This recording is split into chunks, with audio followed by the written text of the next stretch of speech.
नमस्कार साथियों, स्वागत है आपका हमारे YouTube channel history for all exam में। और जैसा कि आप जान रहे हैं कि आज 22 मार्च है और 22 मार्च जो है वो विश्व जल दिवस के रूप में मनाया जाता है। अब ये विश्व जल दिवस हमें क्या बताता है? विश्व जल दिवस हमें ये बताता है कि इस दिन हम एक सभी को जागरूक करते हैं कि कैसे जल का संकट हमें हमारी ज़िंदगी के लिए कितना जो है सो प्रभावित हो सकता है, कैसे जल से जीवन जो है वो हमारे लिए कितना ज़रूरी है और कैसे जो है वो इस जल की कमी को पूरा किया जाए, उस पर विशेष चर्चा आज के दिन की जाती है। आज के दिन लोगों में जागरूकता ये फैलाई जाती है कि जल ही जीवन है और इसका संरक्षण करना हमारा परम कर्तव्य है।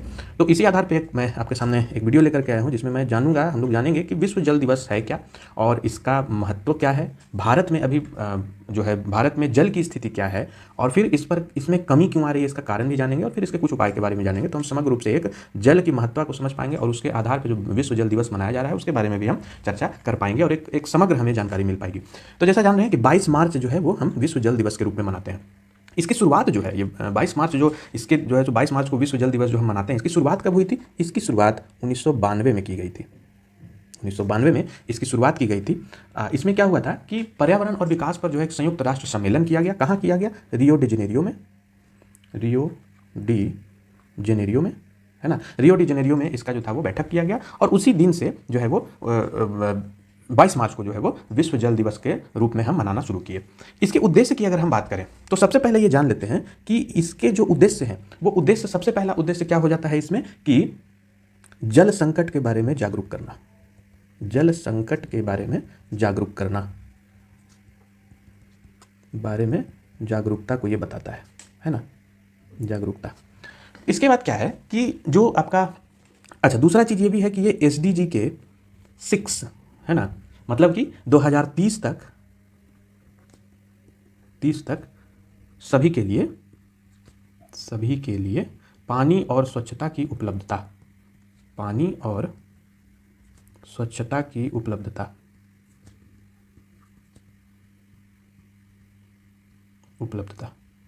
तो ये जो आपका है ये हमें क्या है, ये एसडीजी 6 के अंदर ये आता है और साथ में विश्व जल संकट से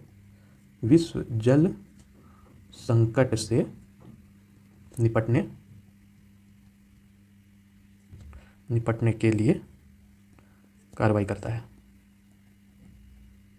ठीक है, तो एसडीजी 6 पॉइंट क्या कहता है कि 2030 तक जो है वो पानी और स्वच्छता की उपलब्धता कराना और विश्व जल संकट से निपटने का कार्य करता है। तो हमारा उद्देश्य सबसे पहला ये हो गया कि जल संकट के बारे में जागरूकता को ये बनाता है और दूसरा चीज़ क्या है कि सभी के लिए जो है वो जल संकट से निपटने के लिए और स्वच्छता की उपलब्धता, एसडीजी 6 के अंदर ये टॉपिक आती है तो ये भी हमारे लिए महत्वपूर्ण हो जाता है। इसका जो भी थीम है तो 2024 की अगर हम थीम की बात करें तो वो थीम क्या है? वो थीम है वाटर फॉर पीस।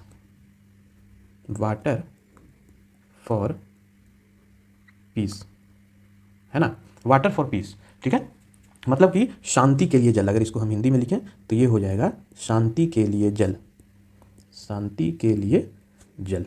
तो ये 2024 के वर्ल्ड वाटर डे का ये थीम है, वाटर फॉर पीस, शांति के लिए जल, है ना। और ये जो है वो समृद्धि और शांति के लिए जल पर केंद्रित किया गया है इस थीम में। ठीक है, इसका फिर जो है हम देखेंगे कि इसका भारत में इसकी क्या वर्तमान स्थिति है।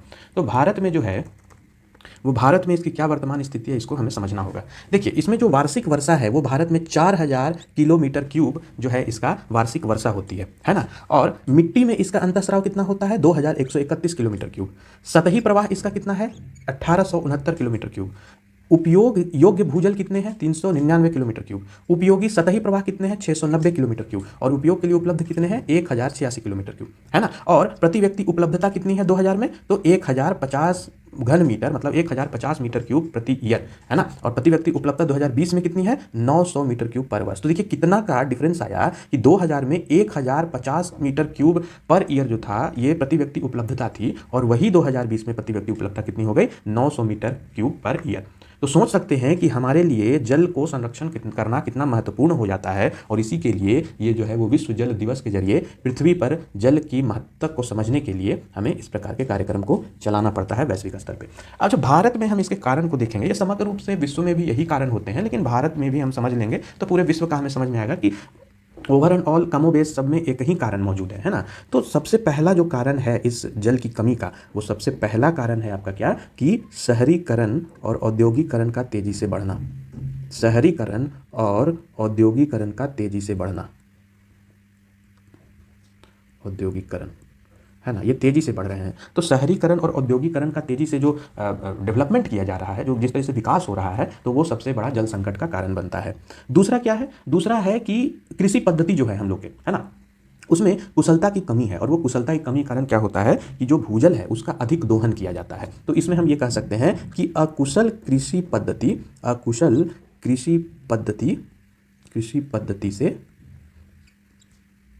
पद्धति से अत्यधिक भूजल का दोहन अत्यधिक भूजल का दोहन, है ना। तो ये भी एक कारण के रूप में हम देख सकते हैं। अगला कारण क्या हो सकता है? वर्षा का अनियमित पैटर्न। ये वर्षा का अनियमित पैटर्न क्यों आया? तो वर्षा का अनियमित पैटर्न इसलिए आया क्योंकि हम लोग जो है वो विभिन्न प्रकार से प्रदूषण को प्रोड्यूस कर रहे हैं, और इसके कारण क्या हो रहा है? जलवायु संकट आ रहा है। और जब जलवायु संकट आएगा तो वर्षा का अनियमित पैटर्न होगा। जैसे अभी हाल के दिनों में ही देख रहे होंगे कि जो ईस्टर्न इंडिया है, जैसे यूपी, जो ईस्टर्न यूपी है, बिहार है, बंगाल है, इन सबों में क्या हो रहा है कि अचानक से बहुत तेज 2 दिन 3 दिन पहले की बात है, बहुत तेज बारिश हुआ है, बहुत तेज जो है ओलावृष्टि हुई है। इससे क्या हुआ कि वहाँ के फसल जो थे वो बर्बाद हुए हैं।